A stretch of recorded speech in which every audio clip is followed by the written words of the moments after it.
தடைகளை தாண்டி வளர்ச்சியை நோக்கி 2024-25 ஆண்டிற்கான தமிழ்நாடு அரசின் நிதிநிலை அறிக்கை. சென்னை மெட்ரோ ரயில் 2ஆம் கட்ட திட்டத்திற்காக 12,000 கோடி ஒதுக்கீடு.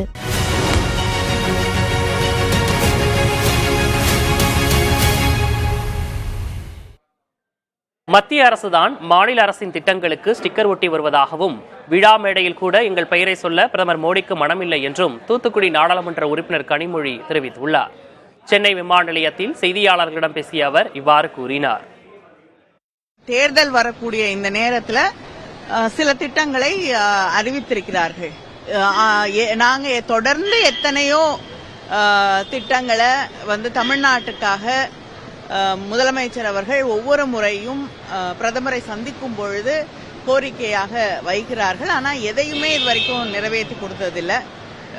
சமீபத்தில் வந்த அந்த புயல் மழையோட பாதிப்புக்கு நிவாரணம் கேட்டு அந்த பணத்தை கூட இதுவரைக்கும் மத்திய ஒன்றிய அரசாங்கம் தமிழ்நாட்டுக்கு இன்னைக்கு வரைக்கும் தரல. இதுதான் உண்மையான நிலை. அதனால எதையும் தமிழ்நாடு அரசு நல்ல திட்டங்கள் கொண்டு வரப்படும் போது எந்த காலத்திலும் தடுத்ததில்லை. பிரதமருடைய வீடு வழங்கக்கூடிய திட்டத்தை எடுத்துக்கோங்க. அவங்க அதுக்கு கிட்டத்தட்ட கால்வாசி தான் பணம் ஒதுக்கீடு செய்யறாங்க.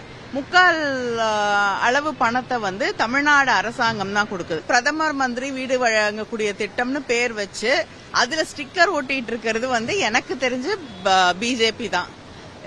எனக்கு தெரிஞ்சு பல மாநிலத்தில இருந்து வரக்கூடிய எம்பிஸ் அந்த திட்டத்தை பார்வையிடும் பொழுது அவங்க ஏன் இதுக்கு முதல் மந்திரியின் திட்டம்னு பேர் வைக்கலன்னு எங்களையே கேக்குறாங்க. அதனால யார் ஸ்டிக்கர் ஓட்டிட்டு இருக்கான்னு உங்களுக்கே தெரியுது. மேடையில கூட தமிழ்நாட்டுடைய மூத்த அமைச்சர் ஏவா வேலு அவர்கள் கலந்து கொண்டார்கள். நாங்க பாராளுமன்ற உறுப்பினராக இருக்கக்கூடிய நான் கலந்து கொள்கிறேன். எங்க பேரை கூட சொல்லுவதற்கு பிரதமருக்கு மனம் இல்லை. ஆனாலும் இது தமிழ்நாடு அரசுக்கும் இந்த திட்டத்துல இன்னைக்கு கொண்டு வரப்பட்டிருக்கக்கூடிய திட்டத்துக்குள்ள எங்களுக்கும் உரிமை இருக்கிறது. எங்களுடைய தலைவர் கலைஞர் அவர்கள் அவருடைய கனவு திட்டம் அது.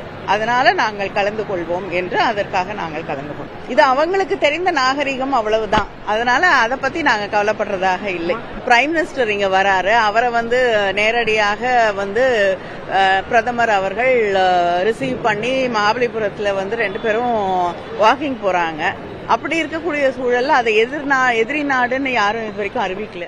தடைகளை தாண்டி வளர்ச்சியை நோக்கி 2024-25 ஆண்டிற்கான தமிழ்நாடு அரசின் நிதிநிலை அறிக்கை. சென்னை மெட்ரோ ரயில் 2ஆம் கட்ட திட்டத்திற்காக 12,000 கோடி ஒதுக்கீடு.